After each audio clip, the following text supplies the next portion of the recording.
मैं doctor Sanjeev Kumar, naturopathy. मैं अभी कार्यरत हूँ new Medanta hospital Patna furniture. आज के डेट में बहुत सारे बीमारी तो परेशान लोग हैं बीमारी से, लेकिन उसमें जो सबसे बड़ी बीमारी एक उभर के आया है वो पाइल्स। आज मैं पाइल्स के बारे में आपको पूर्ण जानकारी देता हूँ कि पाइल्स क्या चीज़ है, उससे आप कैसे ठीक हो सकते हैं, अगर हो गया है तो, या नहीं हुआ है तो हम उससे कैसे बच सकते हैं। ये बहुत बड़ी जानकारी है। एक ऐसी बीमारी है जिसको लोग हो जाता है तो लोग बताते नहीं शर्म के मारे, उससे भुगतते रहते हैं। ये अच्छी बात नहीं है। अगर बीमारी हो गई है तो डॉक्टर के पास जाइए, संपर्क कीजिए और उससे छुटकारा पाइए, क्योंकि अगर हम उसको समय रहते इलाज नहीं कराएंगे तो पाइल्स और स्टीम रूप धारण कर लेता है और भगंदर में कन्वर्ट हो जाता है। तो उस परेशानी से बचने के लिए हमको पाइल्स हो उसी समय उसको इलाज करना है और उससे हमको छुटकारा पाना है। इसमें बहुत तथाकथित मिथ है। आपको देखिएगा कि आपको यूट्यूब पर मिलता रहेगा, कभी कहेगा कपूर खा लीजिए आपको ठीक हो जाएगा पाइल्स, कोई कहेगा केला खा लीजिए आपको पाइल्स ठीक हो जाएगा, कोई कुछ बताते रहता है। ये सब चुटकुटियाँ मत जाइए। जो विशेषज्ञ है पाइल्स का, उन डॉक्टर के पास जाइए और उससे सही इलाज करके आप उससे निपटारा पाइए, उस बीमारी से छुटकारा पाइए। क्योंकि ये बीमारी तो दिखता नहीं है लोगों को बाहर से, लेकिन जिनको हो जाता है बहुत कष्टदायक होता है। पाइल्स लगभग दो प्रकार के होता है अभी जो चलन में है। एक पाइल्स होता है इंटरनल और एक एक्सटर्नल पाइल्स होता है, जिसको खूनी और बादी भी बोलते हैं। पाइल्स में सबसे बड़ी दिक्कत यह है कि ब्लीडिंग तो होता ही होता है, दर्द बहुत ज़्यादा मात्रा में होता है। अब ये पाइल्स होता क्यों है, समस्या ये जानिए। पाइल्स कोई बीमारी नहीं है, ये कब्ज का स्टीम रूप। जब कब्ज किसी को बहुत ज़्यादा हो जाता है तो पाइल्स का रूप धारण करता है, अर्थात इसका जड़ है कब्ज। आपको अगर पाइल्स से बचना है या पाइल्स हो गया है तो उससे ठीक करने का प्रयास करना है, तो पहले आपको कब्ज को दूर करना पड़ेगा, एसिडिटी को दूर करना पड़ेगा, क्योंकि यही स्टीम रूप धारण करके आपको पाइल्स होता है।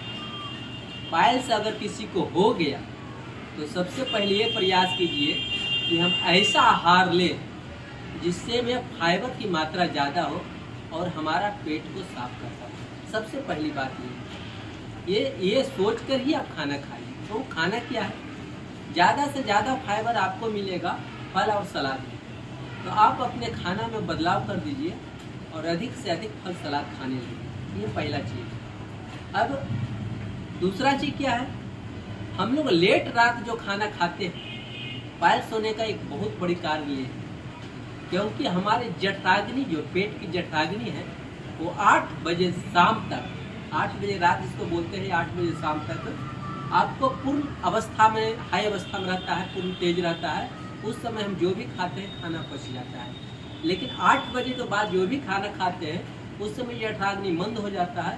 अब वो खाना पचता नहीं है, खाना सड़ने लगता है। नतीजा, अगर सड़ेगा खाना तो हमारा कच्चा रस शरीर में बनेगा और वही बीमारी का कारण बनता है। तो सबसे पहले बीमारी तो वही होगा जो उस चैनल में रहेगा, अर्थात माउथ से लेके एनस तक जो भी चैनल है उसी में सबसे पहले गड़बड़ी होगा, क्योंकि खाना तो वही डालेगा। तो उसमें जो सबसे लास्ट का जो पोर्शन होता है वो होता है एनस, जहाँ से निष्कर्षण होता है।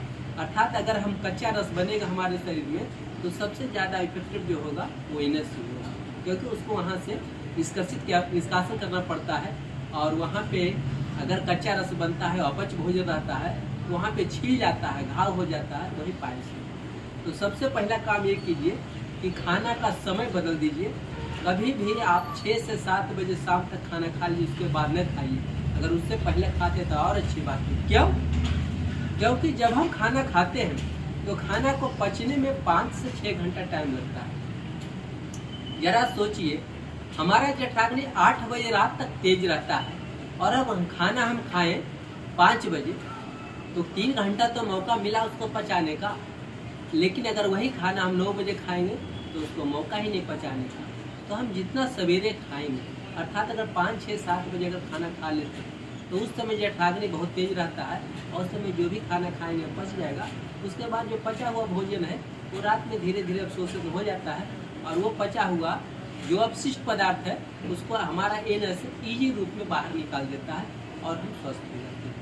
तो पहले प्रतिज्ञा ये कर लीजिए, अगर आपको पायल से बचना है या पायल सो गया तो ठीक होना है, रात का खाना बंद कर दीजिए, उसको शाम में कर दीजिए, अर्थात 6 से 7 बजे तक खाना खा लीजिए। जो भी खाना खाते खाइए, इसमें कोई दिक्कत नहीं। दिन में बता ही दिए कि मैक्सिमम आप फल सलाद लेने का प्रयास कीजिए, या फाइबर युक्त फल सलाद हम नहीं जोड़ देते हैं, लेकिन अगर मिलता है और फाइबर युक्त, जैसे मिलेट मिलता है जो फाइबर युक्त रहता है, आपको ज्वार फाइबर युक्त रहता है, बाजरा फाइबर युक्त रहता है, ऐसे चना फाइबर युक्त रहता है, छिलका वाले दाल फाइबर युक्त रहता है। तो ऐसा भोजन कीजिए जिसमें फाइबर ज़्यादा से ज़्यादा मात्रा हो, आपका पेट ठीक करेगा। खाना तो बता ही दिए, 6 से 7 बजे शाम तक खाना खा लीजिए। सुबह में मॉर्निंग में आप उसमें 1 गिलास ग्रीन जूस जरूर लीजिए। ग्रीन जूस मतलब पत्ते का जूस हो गया, या उससे सलाद जो हरा रूप में होता है।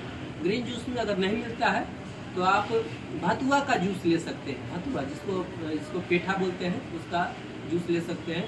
अगर वो भी उपलब्ध नहीं है तो खीरा का जूस ले सकते हैं। ये हम क्यों लेने के लिए बोल रहे हैं, क्योंकि ये क्षारीय होता है, और अगर हम क्षारीय पदार्थ सुबह सुबह लेते हैं तो हमारे जो ब्लड में टॉक्सिन है, गंदगी है, उसको साफ कर देगा।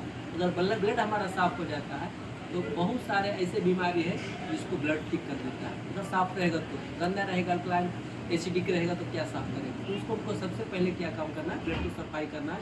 उसके लिए हमको ये अल्कलाइन जूस लेना है, और वो जूस जो पेठा का जूस हुआ, या कद्दू का जूस हुआ, लौकी जिसको बोलते हैं, या खीरा का जूस हुआ, या कोई भी ग्रीन पत्ते का जूस हुआ, अगर इसको लेते हैं तो हमारा ब्लड को प्यूरिफाई कर देता है। दूसरी बात है कि भोजन में आप ज़्यादा से ज़्यादा फाइबर युक्त भोजन लें, तो बता ही दिए हैं। शाम में खाना, शाम में 7 बजे तक खाना। अगर ऐसा आप करिएगा तो आप खुद देखिएगा, किसी डॉक्टर की सलाह लेने की जरूरत नहीं है। आप देखिए कि आपको गैस बनना कम हो गया है, कब्ज रहना कम हो गया है, तो धीरे धीरे आपको पाइल्स में आराम होने लगेगा। लेकिन पाइल्स ठीक नहीं होगा। पाइल्स का ये आप जड़ तो काट रहे हैं, लेकिन जो पाइल्स का उसको भी तो ठीक करना है। तो उसमें आपको पाइल्स में जो घाव हो गया उसको ठीक करने के लिए आप वहाँ पे अरंड ऑयल का प्रयोग कर सकते हैं, जो उसको लगाइएगा, या एलोवेरा का प्रयोग कीजिए, जो वहाँ पे एनस में लगाना पड़ता है, जिससे वहाँ का घाव ठीक करता है। या मार्केट में बहुत सारे ऐसा ट्यूब मिलता है, जेली मिलता है, जो आपको पाइल्स में काम करता है, उसको लगाइए। दवा के तो हम सलाह नहीं देते हैं, लेकिन वो जेली लगाइए। जेली लगाने से ठीक होता है। ऐसे अगर एलोवेरा लगाते हैं या अरंड ऑयल लगाते हैं तो सबसे बढ़िया है, नेचुरल चीज़ इसको लगाना चाहिए। पाइल्स इस प्रकार से ठीक होता है। और पाइल्स का अगर दवा लेना पड़े तो आयुर्वेद दवा लीजिए, जिसमें कि आपको गोखरू रहेगा मिला हुआ, उसमें आपको बकाइन का बीज रहेगा मिला हुआ, जो कि पेट को साफ करता है, उसमें आपको त्रिफलाचूर रहेगा। इस प्रकार से वैसे दवा जो आपको पेट को, क्योंकि पेट का ही बीमारी है तो विशेष दूसरा चीज़ नहीं, तो आपका पेट साफ रहेगा, और उसको प्रयोग कीजिए। और ये सारी प्रक्रिया जो करना है आपको विशेषज्ञ के नज़र में रहकर ही करना है। आपको जो पाइल्स में सबसे ज़्यादा फायदा करता है वो है मट्ठा में एक बैक्टीरिया पाया जाता है, जो हमारे पेट के लिए बहुत ज़रूरत होता है, बहुत ज़रूरी चीज़ है। तो अगर देसी गाय के दूध का अगर मट्ठा मिल जाता है तो आपको सोना में सुगंध समझिए, आपको पाइल्स को ठीक करने में बहुत मदद करेगा। तो उसका आप प्रयोग कीजिए। मट्ठा हमेशा सुबह सुबह लेना है, खाली पेट लेना है, वो बहुत ज़्यादा फायदा करता है। गोखरू का आपको बताएं, गोखरू का कीजिएगा तो उसमें भी फायदा करेगा। और उसमें अगर आपको पाइल्स हो गया, इसका मतलब कि आपके लीवर में प्रॉब्लम है, सच बात है। देखिए, जब तक बीमारी का जड़ को नहीं काटिएगा तो फ्रूट को ठीक करने के बाद फिर से हो जाएगा। यही कारण होता है कि पाइल्स को ऑपरेशन कराता है, फिर पाइल्स हो जाता है, क्योंकि उसको जड़ को काटना पड़ता है, और जड़ कटता नहीं ऑपरेशन से। जड़ है क्या? अगर आपको पाइल्स है तो आपको लीवर में प्रॉब्लम है, या आपको किडनी में प्रॉब्लम है, जो आपको टॉक्सिन को बाहर नहीं निकाल पा रहा है, या सही से पाचन नहीं क्रिया कर रहा है। तो लीवर को ठीक करने के लिए आपको गोखरू हो गया, पुनर्नवा हो गया, मकोई हो गया, इसका अगर अर्क लेते हैं या इसका ये काढ़ा बना करके पीते हैं तो आपको लीवर ठीक करेगा। जैसे ही लीवर ठीक होगा, पाचन क्रिया ठीक होगा, और पाचन क्रिया ठीक होगा तो आपका जड़ से मिट जाएगा ये पाइल्स, और पाइल्स से आप भीतर से ठीक। और विशेष अगर जानकारी लेना है तो हम लोग का प्रोग्राम आते रहता है, आगे जो प्रोग्राम आएगा उसमें आप देखिएगा। उसमें और अच्छी तरह से आपको बताएंगे।